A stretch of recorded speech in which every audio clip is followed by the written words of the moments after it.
In the office, my world is deadlines and boardrooms, but for my Christmas holidays, I wanted to trade it in for something slower. Quebec felt like the answer.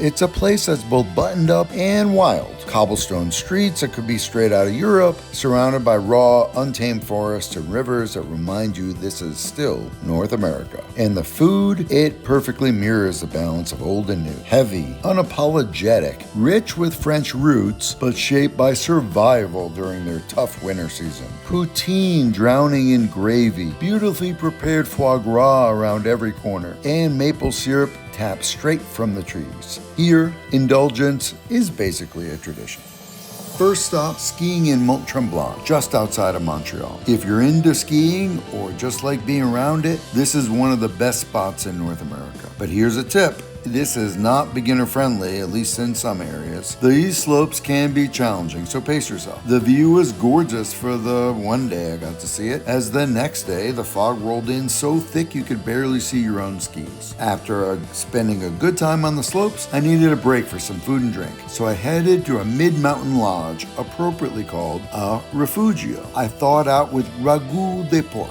stew, and a Canadian Caesar, basically a Bloody Mary with clamato. Then came the French onion soup, rich, melty, the kind of bowl that makes you forget how much your legs hate you. We got, ooh, it's so crispy. Oh, look at that.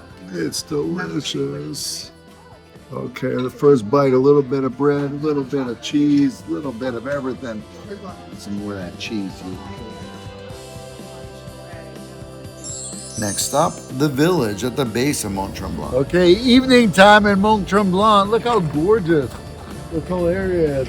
This is a ski town that looks like a real-life snow globe. After a day of skiing, I'd earned the right to indulge. I knew exactly what I wanted, BeaverTails. After sniffing around for this delicious treat, I found a spot where unapologetically sweet fried dough pastries were waiting for me, with a generous side of poutine, of course. What can I say, when in Quebec, my BeaverTails showed up like a sugar bomb, slathered in Nutella, sprinkled with pistachios, piled high with everything they could legally fit on fried dough. It was messy and ridiculous, which made it absolutely perfect. This place is a must visit when you're in Quebec.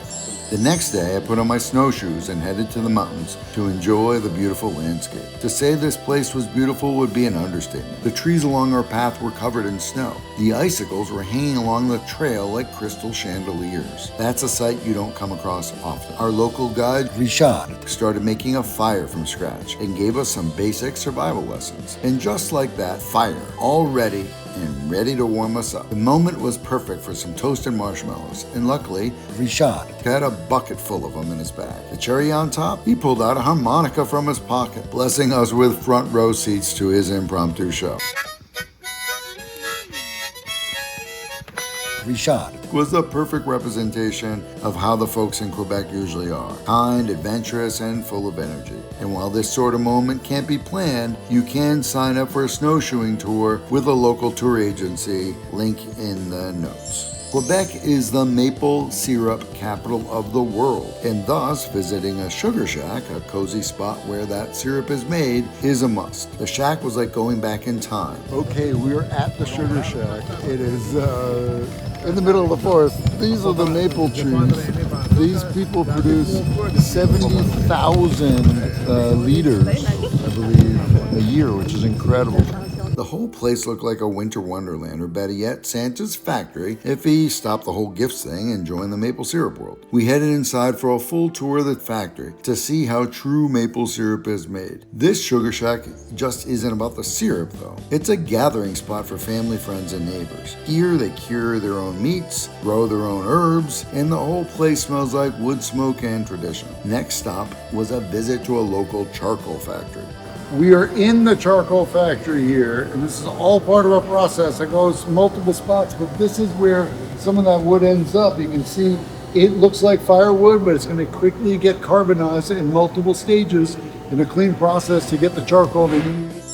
After that, we made our way to Quebec City, where we stayed just inside the old walled fortress, one of the last still standing in North America. The city is charming and vibrates energy. Next stop on my tour, to Madame Germain, the cooking school of Quebec. There's Madame Germain! Whoa! Bonjour, bonjour! I'm I'm excited. We kick things off with a proper Canadian breakfast. Coffee, eggs, the whole deal. And yes, I accepted the local suggestion of maple syrup as a sweetener in my coffee. At first, I thought it was just a gimmick, but one sip and I was sold. Smooth, sweet, and natural. Honestly, give it a shot. Maple syrup in my coffee from now on. Quebec maple syrup actually surprised me. It's milder than the stuff I'm used to, less of a sugar punch and more balance. And that's probably why they put it on just about everything here. And honestly, it works. If you get the chance, try it on something unexpected, such as my coffee or even eggs. You'll see exactly what I mean. After breakfast, it was time to roll up our sleeves. On the menu, 3 Quebec classics: French onion soup, poutine, and meatball stew. The onion soup, this one with a local twist. A splash of beer in the broth that gave it a deeper, richer flavor. We finished it with a local cheese, which happens to be winning awards worldwide. The next time you make your onion soup at home, add a bit of local craft beer for that added flavor. While the soup was simmering, we moved on to fries for the poutine. Here's a pro tip worth stealing. Always dry your potatoes and bring your cheese curds to room temp. That's a secret to getting fries that stay fluffy on the inside and crispy on the outside, as well as cheese curds that are ready to melt in that pool of gravy. The Poutine de Quebec. Thank you, chef. Look at that, it's beautiful. Day 2, we tackled a Quebec Christmas classic, meatball stew. After a cup of coffee with maple syrup, of course, we rolled up our sleeves and went all in. This stew included cloves, cinnamon, and nutmeg, the kind of spice mix that makes the whole room smell like the holidays. Good flavors take time to develop, as I spent 3 hours slow simmering, stirring, and waiting. By the time it was ready, rich and fragrant, it was clear this was one of those dishes worth having patience for. It was now time to swap rustic comfort food for white tablecloths. Quebec knows how to do fine dining, but here's the difference. It's never stiff. The servers here don't just deliver food, they put on a show. Steak carved with ceremony, Caesar salad tossed right at the table, and bananas Foster that lit up like fireworks. Over the top, absolutely, but the presentation was flawless. 10 out of 10. I started craving snow again, so we headed out to the countryside. Ice skating, snow angels, a full winter package. On the drive south of Quebec City, the countryside in winter looked like a storybook. My final stop was Montreal. Cobblestones and old buildings like Quebec City, but with even more non-stop energy. The nightlife here goes longer and the streets are much louder. I stepped into a jazz lounge where a local band played their hearts out. You'll be sorry someday.